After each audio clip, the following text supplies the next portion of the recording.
Hi there, folks. Andrew at Chatfuel. Today, I am super honored to be chatting with Jason Smith. He's over at Spotlight Social, which is a digital marketing agency based in Los Angeles. And really excited to talk to him because not only does he have a fascinating story, before he was an advertiser, a digital marketer, he was working as a police officer at the Los Angeles Police Department for 13 years.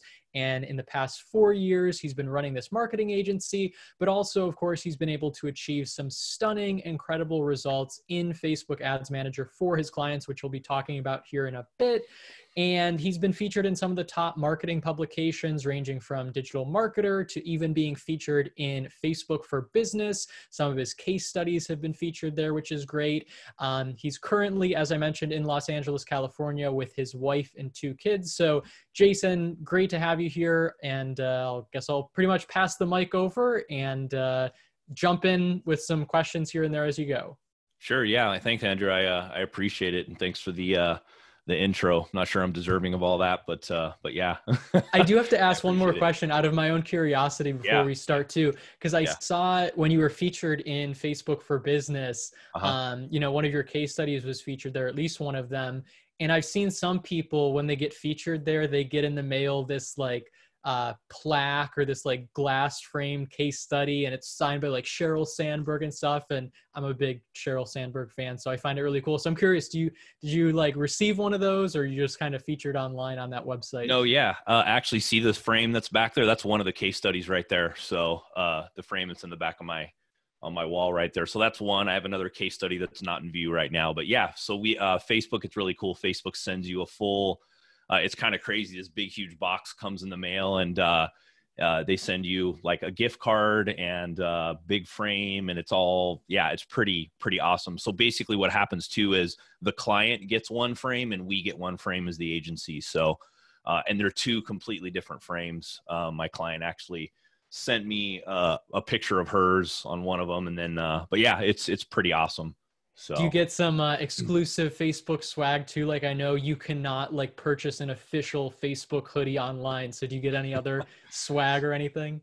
Yeah, for sure. We actually, as our agency, we get swag quite often. So we get stuff in the mail quite often. But we actually, when they sent which is really cool of Facebook, when they sent both case studies, they actually sent a gift card to $100 donation gift card, so I could donate to any charity I wanted to. It was just kind of a thank you for being a partner with Facebook and doing a great job. So yeah, pretty cool to be able to receive something like that. That's awesome. That's awesome. Well, you're doing great, amazing things, and look forward to hearing, all your tips and seeing your results. So take it away. Yeah. Well, I appreciate it. So yeah, so as Andrew said, before I got started in the digital agency world, I was a policeman in Los Angeles for over 13 years, worked all the really crappy neighborhoods of Los Angeles, and learned a lot, and was involved in pretty much every violent situation known to man working down there. So I was a pretty busy policeman when I was there. And, it just gets old after a while dealing with the same thing over and over again. So I was kind of looking for something, ended up falling into the world of a digital agency owner, just hit the ground running, started my digital agency. And then probably less than a year later, I'm making 4 times more as the digital agency owner as I was as a policeman. Literally walked in, threw my resignation down, and cashed out, and I was gone. So, and honestly, it's probably the best thing I ever did because, I'm at home with my kids and my wife now. I can go to all their school stuff. I have the freedom I want to be able to, participate in all the things that I never did before because I was just so busy. I mean, sometimes I'd spend 2, 3, 4 nights at the station in a row and wouldn't even come home for 3 or 4 days. So it was a pretty awesome switch, and super grateful for all the training that I've gotten up to this point and all the help that I've gotten. Digital marketer's been awesome. Molly Pittman and Ralph Burns there at the Perpetual Traffic podcast, which I'm sure a lot of people that are listening today probably know that podcast. I was featured on the podcast, but they're the ones that got me my start, kind of taught me everything that I know now, and I truly appreciate that. So appreciate them very much. But yeah, what I'd like to do today is I'd like to share a PDF that we put together, our team put together, and it's really best practices and how to set up like a full funnel campaign structure. And we actually worked pretty closely with Facebook to get this generated. I wanted to make sure we were following the best practices that Facebook was telling us we needed to follow to be compliant with them, but also just to get really good results for our clients. So I'll go over that PDF today. And then I also took some screenshots from some of our current clients. And the reason why I did that, not to boast by any means. Of course, we love getting great results for our clients, but really more than anything, the results were from March, and that's kind of when the whole pandemic hit and COVID-19 and stuff. So what we wanted to do is show people in the community that it's still, it's still possible to get really good results even during this time where people are scrambling around and don't really know what to do. So super grateful for that. But yeah, I just want to share some thoughts with you, and we'll share this PDF. So I'll go ahead and share my screen if that's okay, Andrew. Yep. And Jason, one quick question too.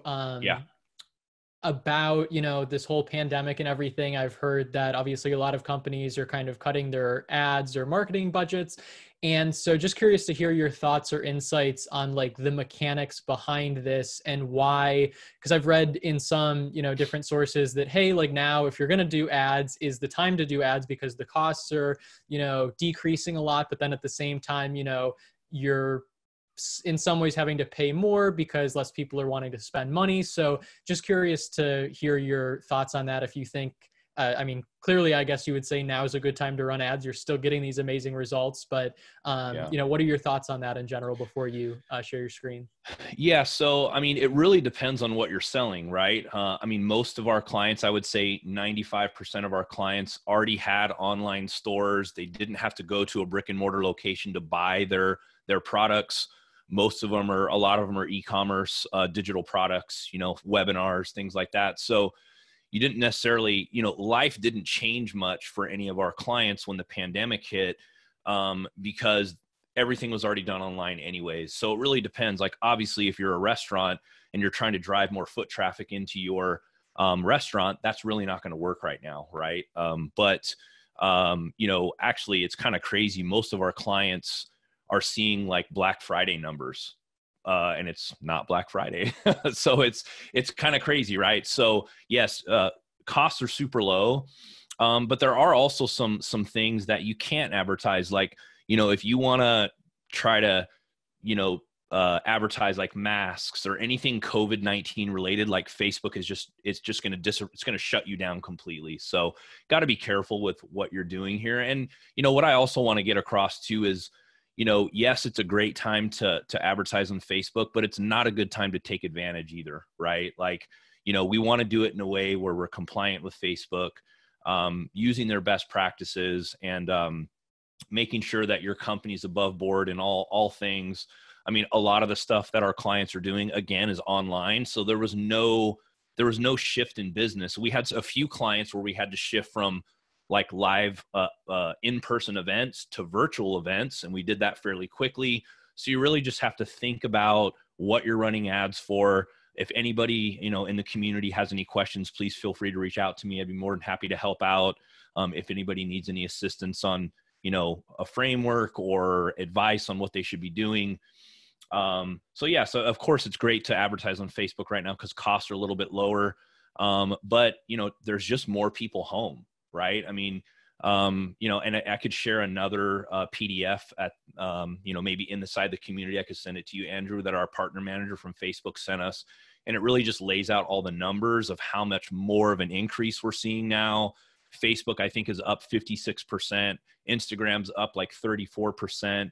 So just, you have more people online. And as far as like nobody's buying, again, that goes back to, is it something that's going to help them right now while they're at home? Or is it something that, is more of a luxury item that, is not really going to be conducive to at-home life right now, So, I've been buying games and different things online, for my kids, and everybody's home now. So that's been really good. But, my wife's not really buying jewelry online right now, because she's not going out and showing it off. So, you know what I mean? But, but yeah, so if anybody in the community has questions, please feel free to reach out. I'm more than happy to help out. Yeah, and one final question, a quick follow up on that. Of the clients that you're working with, I mean, obviously you use like restaurants as an example, but are there any like best and worst industries that you've seen that, can either benefit or be most like negatively affected by this pandemic? I guess the better question is like, what are the best performing industries that you've seen either in general or just among your clients? Yeah, so we have a few clients that are in like at-home workout space, right? That's obviously doing really well right now. And not so much at-home workout, but it's a product that you can still use at home. You don't necessarily have to go to the gym.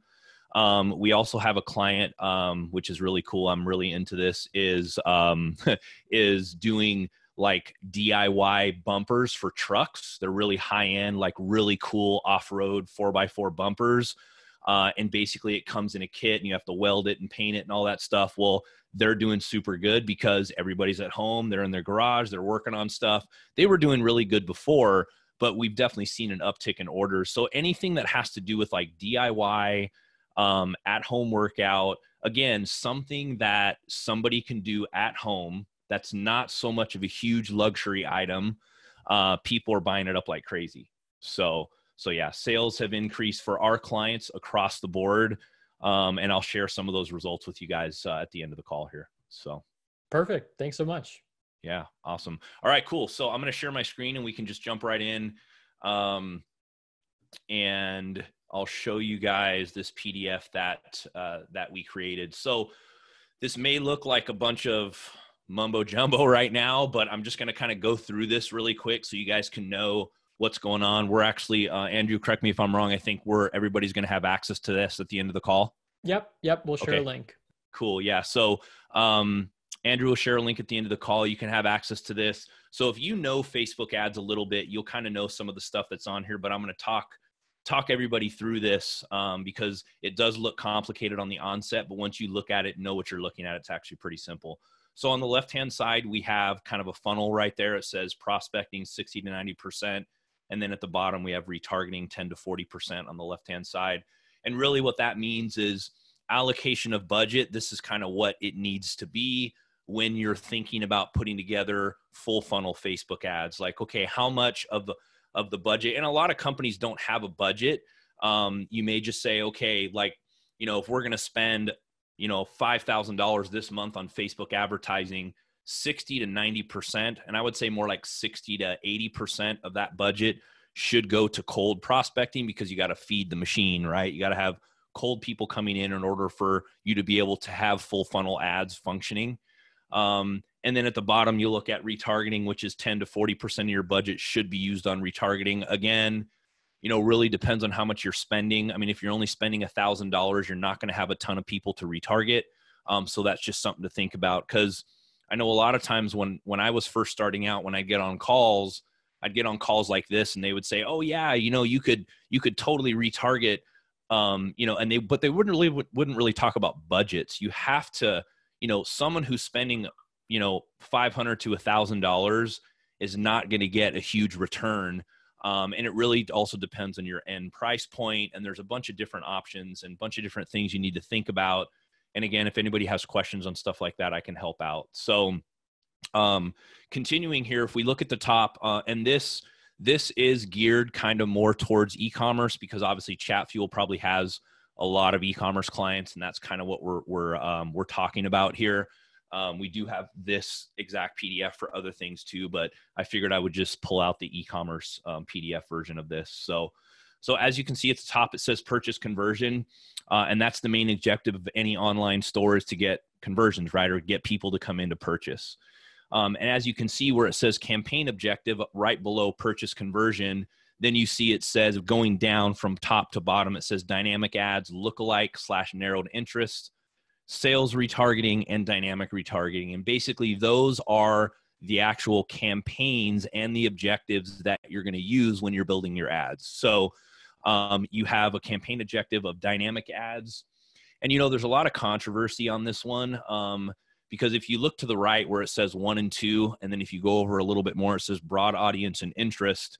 What broad audience is basically, if your pixel is pretty well seasoned and you have a lot of conversions, previously, when you're building this type of campaign structure, you can actually tell Facebook that you don't want any targeting in there at all, to let the purchase data that you've currently have on your pixel to kind of navigate. And Facebook does a really good job most of the time of finding the people that are more likely to purchase. Now, again, what we're doing here is we're always using a conversion objective in all these campaigns. A lot of people come to me and they say, hey, well, I'm doing a link clicks ad. I'm not getting any conversions. And I'm like, well, there's probably a reason for that, because you're getting a lot of clicky people. Instead of telling Facebook, I want people to convert, you're telling them, I just want all the clicky people who that's all they do all day. Right.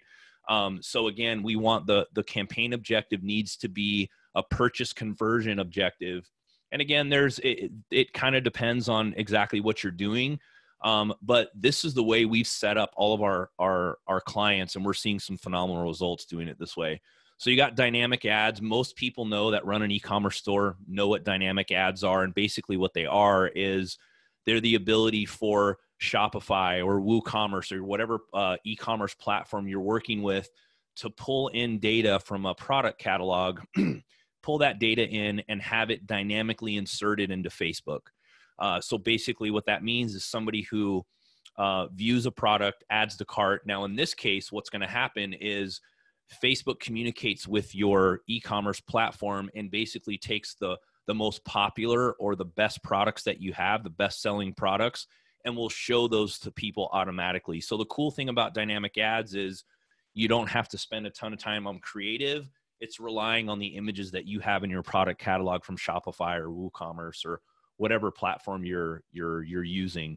And then Jason, quick question here. So yes. With these dynamic ads and catalog sales, because like when I hear catalog, I think of like multiple different products. So if somebody's being retargeted with one of these ads in their newsfeed, is it necessarily like just one product, or can they see multiple products depending on like which pages they visit, or is that like customizable and up to the advertiser?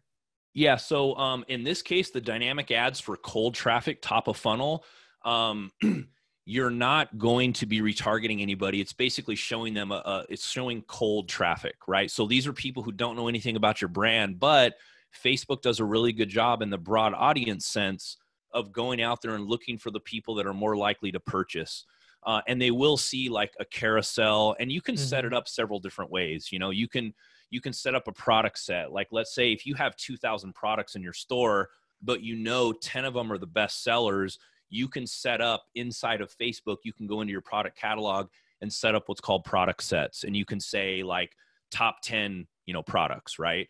And then you can show that particular product set to cold traffic, because as a business owner or an agency, right? Which products convert the best. So you may take those top 5 or 10 products, put them inside a product set and show those to cold traffic, because they convert really well.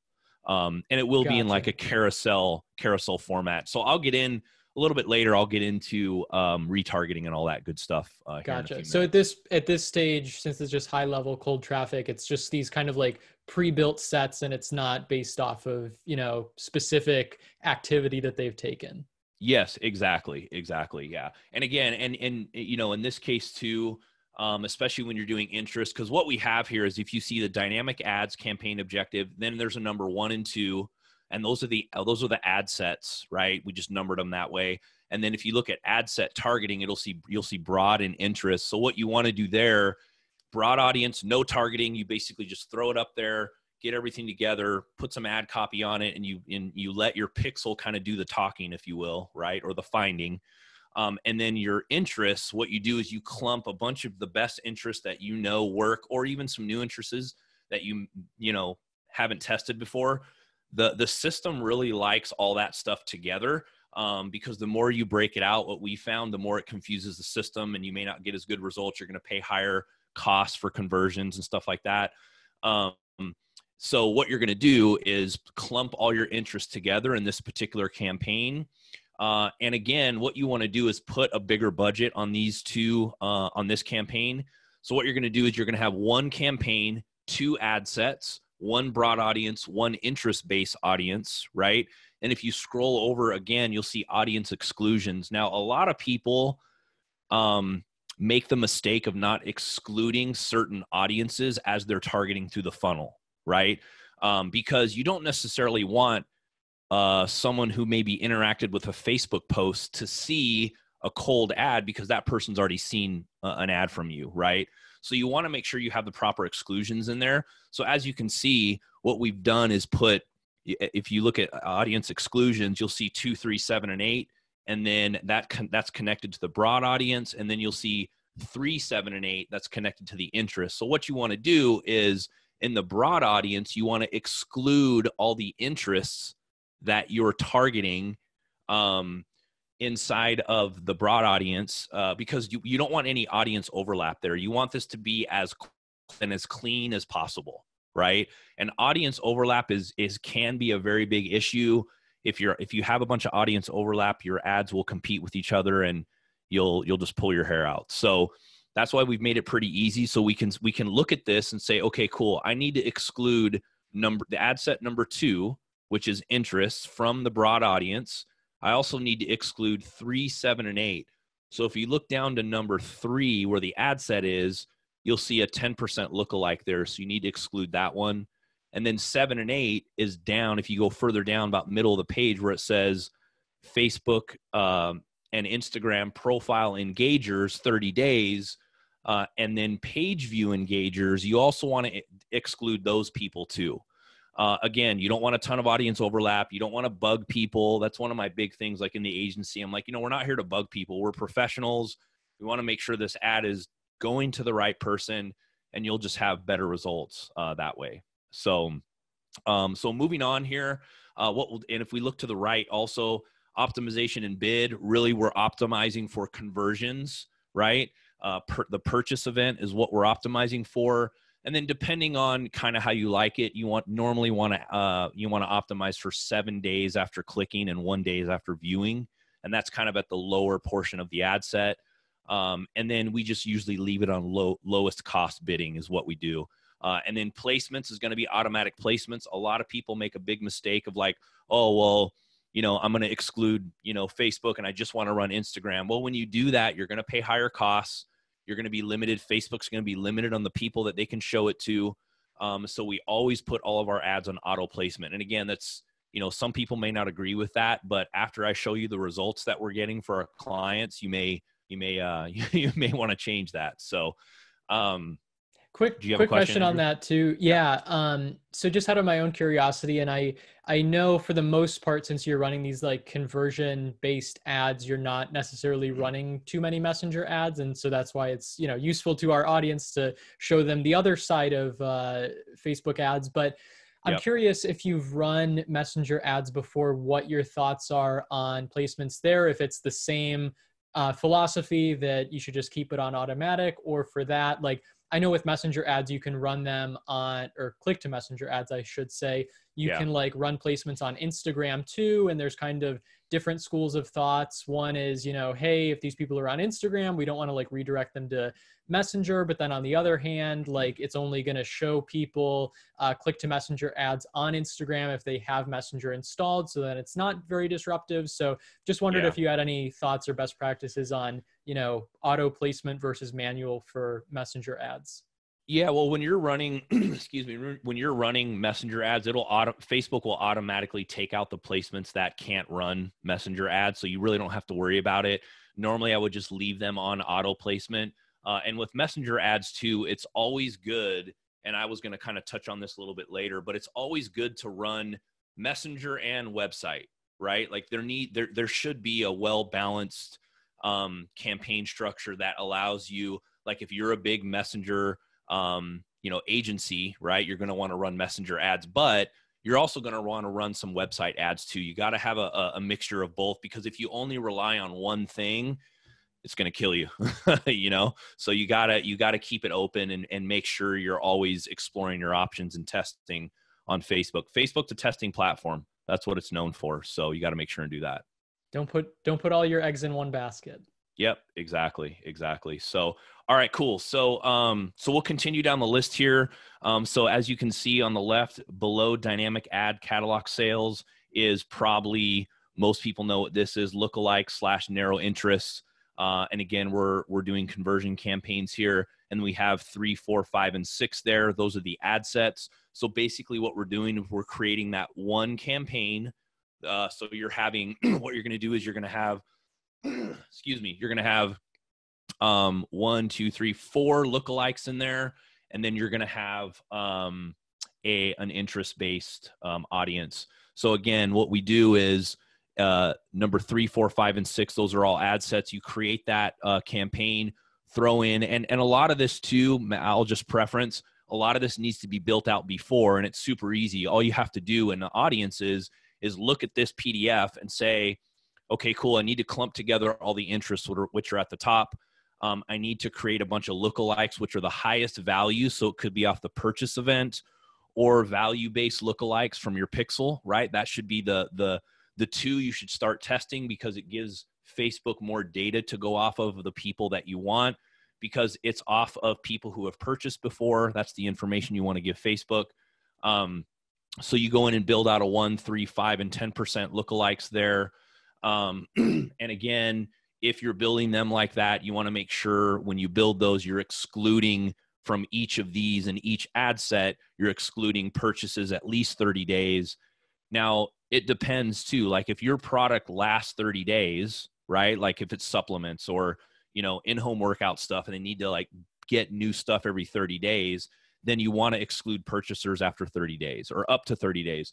Let's say if your product lasts them 60 days, 80, 90, 100 days or something like that, what you want to do is keep that in mind when you're excluding purchasers from each ad set, if that makes sense. Because what you don't want to do is keep sending guys who have just purchased like 2 months ago and they don't need anything for another 4 months. You don't want to bug them. And then what you're doing is you're limiting your targeting, because Facebook's going to send traffic to them because they know that they're the type of person that they want to see. But once they've purchased, they're kind of out of the funnel for that, at least in the 30-day window. So you want to be cognizant of that. So just to clarify there, so basically the purpose of exclusion, as you said, is just to basically cut out the fat, if you will, of your audience, instead of, targeting this broad audience, including people who might have just purchased, you're just very narrowly kind of like optimizing it.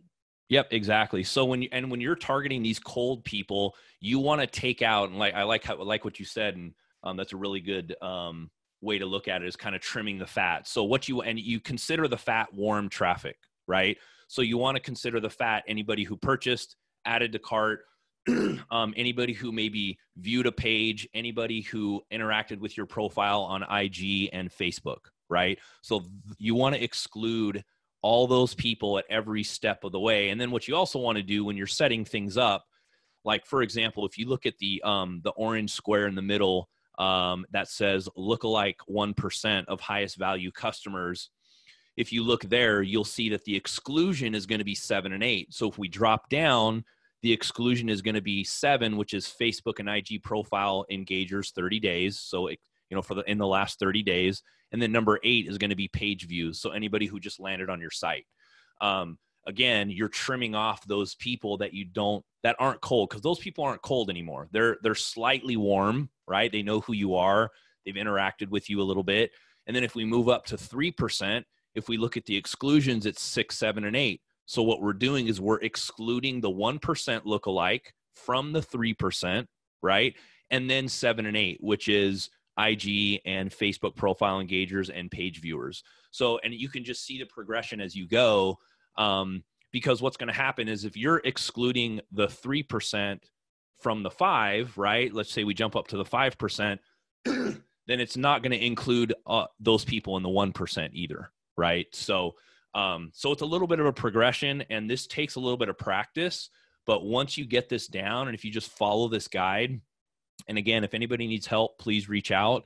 But it's a super easy guide to follow once you kind of know how things are set up. Excuse me. And then if we jump down, just for sake of time, we'll jump down and talk about sales or static retargeting and then dynamic retargeting. And And what static retargeting is basically that's just like could be a carousel, it could be just one image, but these are people that kind of are lukewarm a little bit, right? It's the people that have engaged with your page or your profile, IG or Facebook, and then people who have landed on the page. Now, these are people that haven't taken any other action than that. They haven't viewed a product. They haven't like progressed down the funnel in any way. These are just people that are kind of on the top that are just one level below cold, right? So again, what we have here is we have 2 ad sets inside that campaign, and the ad sets are going to be the Facebook and IG profile engagers 30 days, and then the page view visitors 30 days.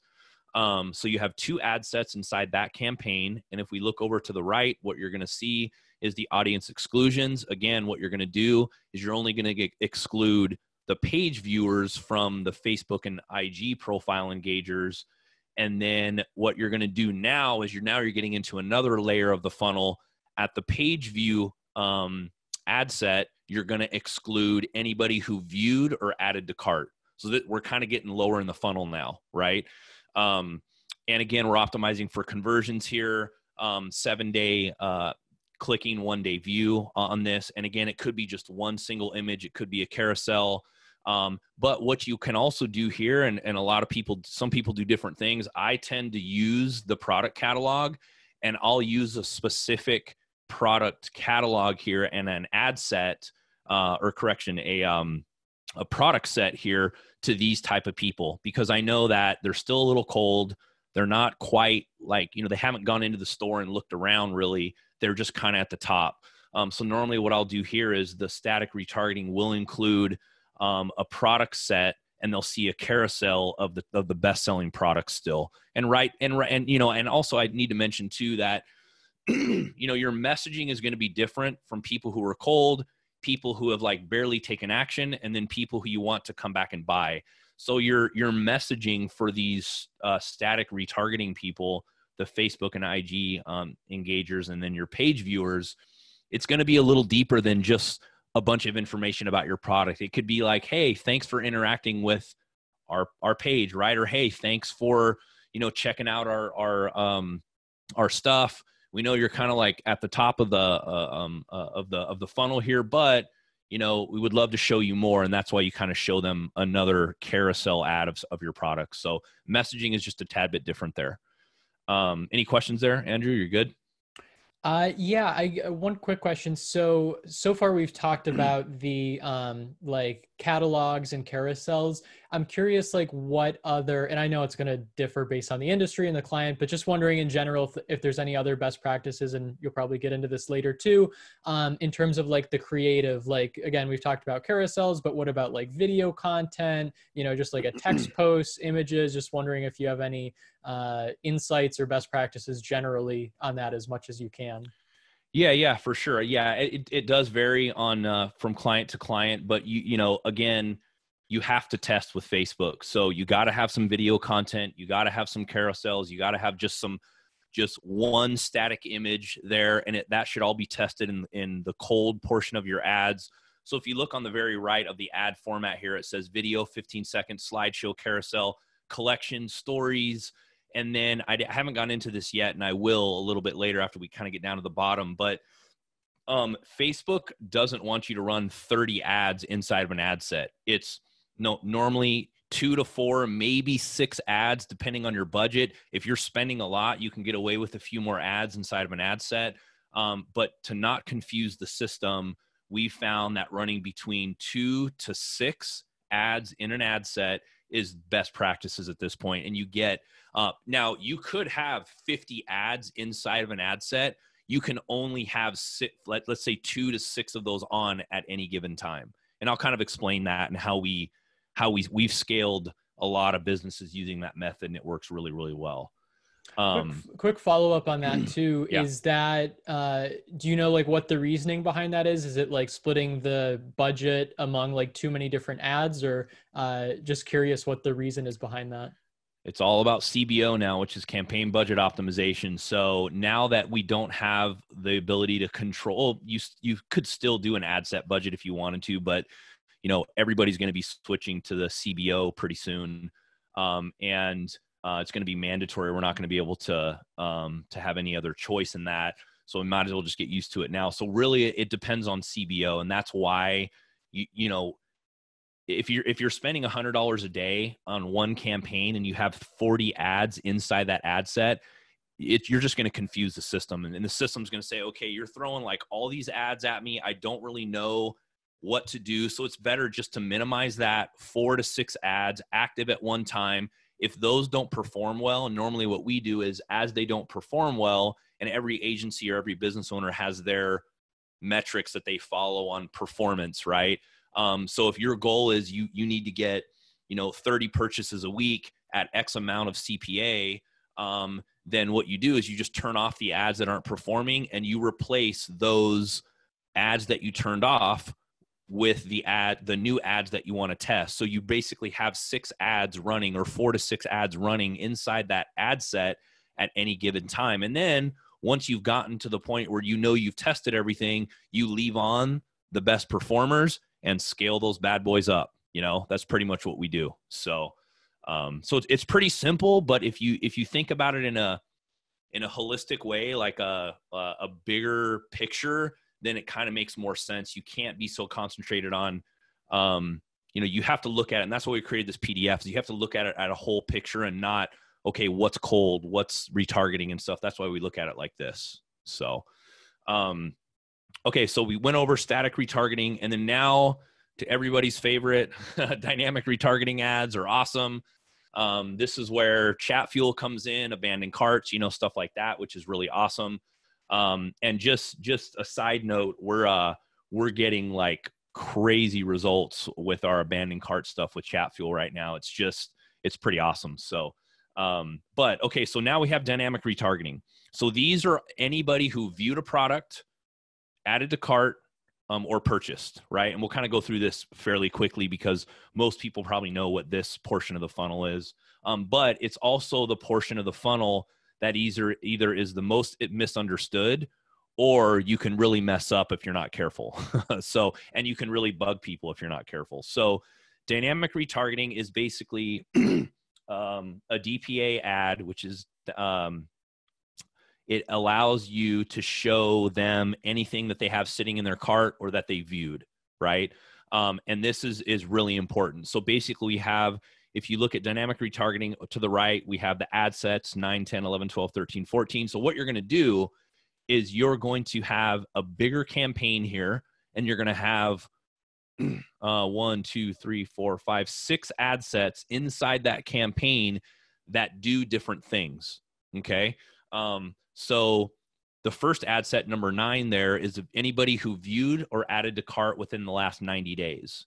Now, again, I will preference this too. It really depends on how much traffic your cold and warm are bringing in. Okay. So what you'll see is if you look at the view content / add to cart 90 days, the ad set number 9, you look over and see you're excluding 10 and 14 from number 9, right? So number 10 is going to be the view content add to cart 60 days. Again, they're at a different portion of the funnel. They've interacted quite recently with your store. And then 14 is going to be any cross-sell stuff, which a lot of people kind of get confused when it comes to cross-sell. And if you're not running any cross-sell ads or dynamic ads, don't worry about this portion of it. So you can just leave that exclusion out if you're not running any cross-sell ads. And then if we look down at number 10 there on the list, that's view content add to cart 60 days. Again, these are people who interacted with your store in the last 60 days. Then if we go down to 11, view content add to cart 7 days. Now, this is an important one because, if you're not spending a substantial amount, you may not have enough traffic in 7 days to make this worth it for you. Okay. If you don't, like if you're not, and I hate to put a number on it because every store is a little different. But if you're not spending a substantial amount to have this 7-day audience worth it for you, don't create it. Okay. Just stick with, I would rather go 30, 60, 90 there than create a 7-day and you waste money and you're literally hitting those people like 10 times a day and you're bugging them. You don't want to do that. So, and then there is a way to upsell. And then there's the initiate checkout checkout, which is number 13 there, and then the cross-sell products. So I think, if you wanted to, Andrew, at some other time, we could probably have a complete call on upsells and cross-sells because those get a little complicated. So we'll kind of, we won't really touch much on those. But again, the cool thing about this PDF is you have all your campaigns to the left. Your ad sets are there in between the campaigns and the ad set targeting. So you know exactly how to number this. And what we do is our nomenclature inside of our agency is we number them this way, right? So I can go in, I can, when we're QCing things and we're looking at stuff, we can go in and see exactly what's going on. And these are pretty much all the steps in a funnel, 1 through 14, right? 1 being the coldest, 14, or I should say more like 13 and 11 are the warmest ones you have. And again, it would be great if you could spend more to run traffic and really have that 7-day audience perform really well. And again, like I said in the beginning of the call, a lot of agencies, when they come on calls like this, they don't say, well, 7-day may not be worth it for you if you're not sending enough traffic to your store. Okay. If that's the case, just run a 30, 60, 90, and you'll be fine there. You don't have to run the 7-day. So any questions on that, Andrew, or? Yeah, I guess quick question. So you mentioned the upsells, granted, like you said, some smaller stores might not have enough traffic. Well, you were talking about that in content of like the add to cart and everything, but like if a store doesn't have an upsell, for example, for whatever conversion they're trying to optimize for, I guess, would they just like remove that step from this funnel, or like or should they substitute something or just remove it completely, or what would that look like? Yeah, no, just remove it. You can remove upsell and cross sell. Initiate checkout. Again, it says 2-day there, but if you don't have enough to build a 7-day add to cart, you're going to want to also just eliminate the initiate checkouts as well. It really just depends on how much traffic you're running to your site. If you're spending enough and you're getting enough. Now you could go into Facebook, create all of these audiences and see what the numbers look like. And, Facebook will tell you like, hey, you're probably not going to have enough people in this audience to create conversions off of this, or the audience just going to be too small, and it really won't even deliver. And that's one of the best ways that you'll know is if you created that 7-day add to cart audience and it's not delivering at all, or if it's only hitting 1 or 2 people a day, just turn it off and don't worry about it. Just put it to the side. But yeah, just eliminate that. And really what you should be doing, like upselling, is exactly what it means. Like you're not upselling your most expensive product, right? What you're doing is, let's say you have like, I don't know, something that costs $500 on your store, and you're upselling a product that's $20. You're upselling a product that's $50, right? And you can send them an ad like, hey, thank you so much for purchasing our X, Y, and Z. Most people, kind of like Amazon does, right? They always say like, hey, most people bought this when they bought this, So that's kind of Facebook's way of doing an upsell and an ad. And then one more quick follow-up before I show our native ads manager integration in Chatfuel. When you were talking about the audiences and like looking at the sizes in ads manager, I know one of the questions that we frequently get is about exactly that. Like, I just uploaded this audience, a custom audience, let's say, and, it says there's, it's not going to reach that many people, or it doesn't show as many people as I thought it should. So I'm curious, like if you run into that frequently, if that's an issue of just it takes Facebook a while to like go through that list and find matches and show that, or just if you've had any experience with that issue. Yeah, a lot of that is really based on experience. I can create an audience and Facebook may tell me that, hey, it's not going to reach. And I'm like, I'll just ignore it and I'll run it anyways, because I know that there's at least, let's say 500 people in that audience, right? That's still enough to be able to reach some people. Just imagine if you had 500 people in an audience and you retargeted them and you recovered 30% of that audience, that's still a lot of lost money that a business owner can have in their business, right? So again, if you're spending a couple $1,000s a day and you build a 7-day audience for add to cart and it says it's not going to reach enough, you'll probably be okay. You could still reach enough. And again, it's all about turning it on, letting it run, seeing if it's actually reaching people. If it's not, then you know that you need to turn it off. So yeah, pretty simple there. Awesome. So yeah, as promised, I'm going to screen share here real briefly and just show everybody, in case they haven't seen, in Chatfuel, we recently released an ads manager integration that allows you to very easily connect ads that you create for, either click to messenger or sponsored messages. So I'll just walk you through that briefly, and then we will wrap things up here. So hey, Andrew, do you want me to share a couple results real quick? You want me to do that? Yes, please do. Yeah. Cool. Okay. So I'm just going to share a couple things, and I wanted to get varied results here. I didn't want to just grab all of our big clients and show everybody. I definitely wanted to do a mixture of results. So what we have here is someone, and this, again, let me move my window here. But as you can see, it's March 1st to March 30th, or March 31st. So this was last month's results. If you look at the bottom, we had a client that spent $126,000 and made $459,000 in revenue. That's a 3.6 return on ad spend. So, and I left this, COVID-19 message up here at the top because I want everybody to see that, most of our clients are still getting really good results. So that's, one result there. We have another client here that only spent $17,000 and made $44,000. But again, these are small businesses, you guys. These are businesses that never dreamed of spending even $2,000 on Facebook. And everybody's goals are different.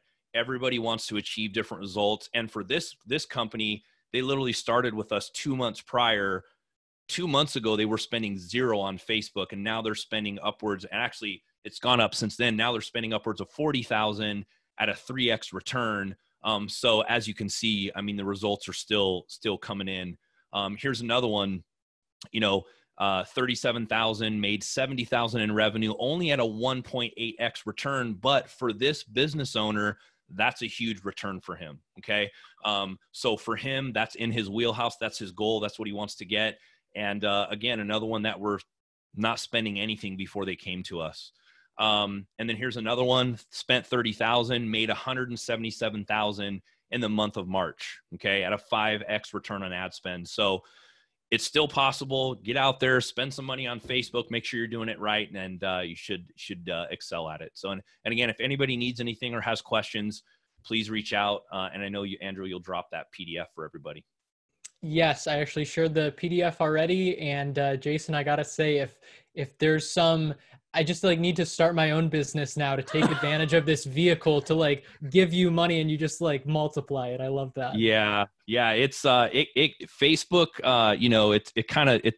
It sucks in a way because Facebook does have a bad rep when it comes to certain things. But if you know how to use the platform and you do it right, man, it can be a really good revenue generator for business owners. So.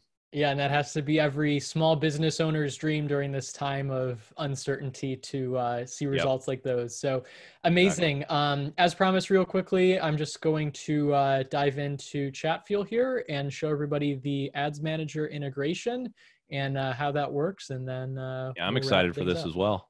Yes.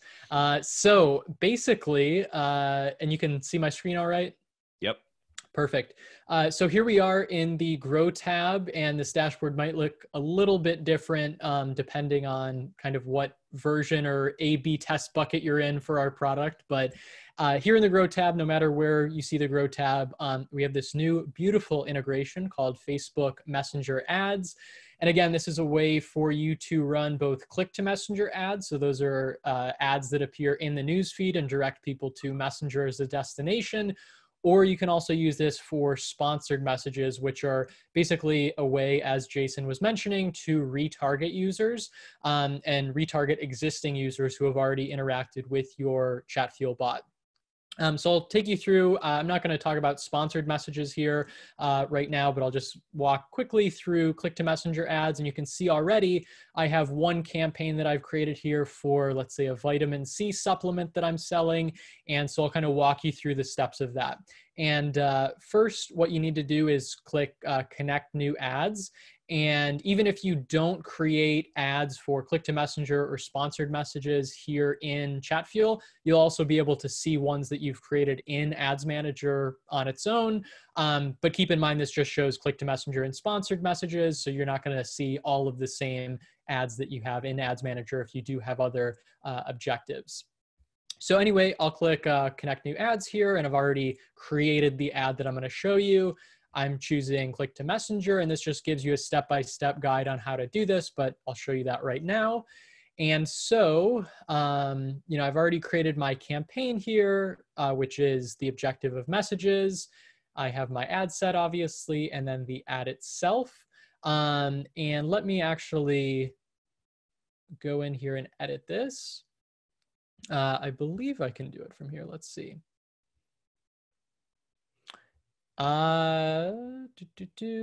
Yes. So basically at the last step here, you can set up whatever audience targeting you'd like and all that, change your placements. But basically here under the messenger setup, this is really the core component that you need to pay attention here to set up your ad. And so I'm going to click edit here under, again, start conversations. And then I can set up my message greeting, which is the only thing we need to edit here in Ads Manager. The rest we set up in Chatfuel. So you can see that I've already set up here. Basically, people see this ad in their news feed. They click through to Messenger, and then it's going to give them this greeting for the vitamin C supplement that we're selling. So in that newsfeed ad, we can say, hey, would you like a discount? Maybe it's somebody that we're retargeting, somebody who visited our store, but, abandoned their cart, let's say. So we can say, hey, advertise the discount. Once they're here, we say, hey, are you ready for your discount? Because the user has to basically respond to this initial message before they're counted as a subscriber in Chatfuel, which is, ultimately what we want. So we have them respond here, and we're going to change this quick reply in a second in Chatfuel. So long story short, you set up your ad here. You just set up your greeting message, click save and finish, publish that ad. And then while it's in review is when you head back into Chatfuel, and you can set up that quick reply, customize it, and then connect it to a block, a corresponding message in Chatfuel. Unfortunately, we wish this could be easier, but Facebook does require this kind of like middle step that I just showed you, that greeting from the user clicking the ad to becoming a subscriber in Chatfuel. So then I'm going to click set up. I'll select that ad that I just created. And then here is where I can customize that quick reply or button text. So, since in that greeting, I said, hey, are you ready for your discount? For the quick reply here, I can customize that, button name basically, which what I set up here will override what we had set up in Ads Manager for that quick reply. And then I'll simply click for the block here, basically what block I want to connect this quick reply or button to. So I have already created a block called coupon, which I'll show you in a second. I'll click save, and I'll show you what that block looks like. So again, the broad flow here is the user sees that ad for the discount in their newsfeed for the supplement that they, didn't end up purchasing. It takes them to that greeting. Hey, do you want your discount? Yes. And then it takes them here where we provide that discount. Of course, in this case, we'd probably want to add some sort of call to action where it actually takes them to that, page again where they can buy, or maybe they purchase here in Messenger. We set an attribute to exclude them, as Jason was talking about, from future messaging. But that's basically the setup here. And then I'll talk briefly about the stats as well. So again, you can see all the both active and inactive Messenger or sponsored messaging campaigns that you're running here. You can see, obviously, designated by CTM if it's click to messenger, or SM if it's sponsored messages. And then you can see all of the different stats here, which I'm not going to, explain in depth, but obviously you have reach, impressions, clicks, and CPA. That's all, those are all data points coming from Ads Manager. And then on the other hand here, separated by this divider, you have all these stats that are coming from Chatfuel. So new subscribers that have come through and double opted in through the ad, the open rate and block click-through rate as well. So how many people are, clicking through if you have a button on that block, like a button going to the website. So that's the really high-level overview of Ads Manager here. Again, super powerful tool to not only, simplify things by having all the Facebook stats for Ads Manager in the dashboard, but also, kind of putting those side by side with the Chatfuel stats as well. And in the future, I hope, like Ads Manager, we'll have, other columns here that you can customize to see, kind of like Jason was showing, what's your return on ad spend, what is the total amount of purchases made from this ad, and, different other attributes that you create to, better track the performance and success of your funnels. So I saw there might have been one question here in the chat. Just Jason. Cool. That was me. So yeah, good deal. Good deal. So I'm going to stop screen sharing here. And that's a wrap. I'll double check. There's no questions in our community. So again, Facebook Ads Manager, you can do incredible, impressive things with that. Needless to say, Jason's a testament of using it to its full potential. So Jason, again, we'll wrap things up, but thank you so much again for, taking the time today, your insights, and obviously sharing your successes and tips. I think it's going to be extremely helpful to people, and keep on doing great things. Thank you. Appreciate it. Thanks for having me on. I really appreciate it. Absolutely. All right. So thanks for joining, everyone. If you have any questions, leave them down below in the YouTube version of this. And otherwise, happy botting.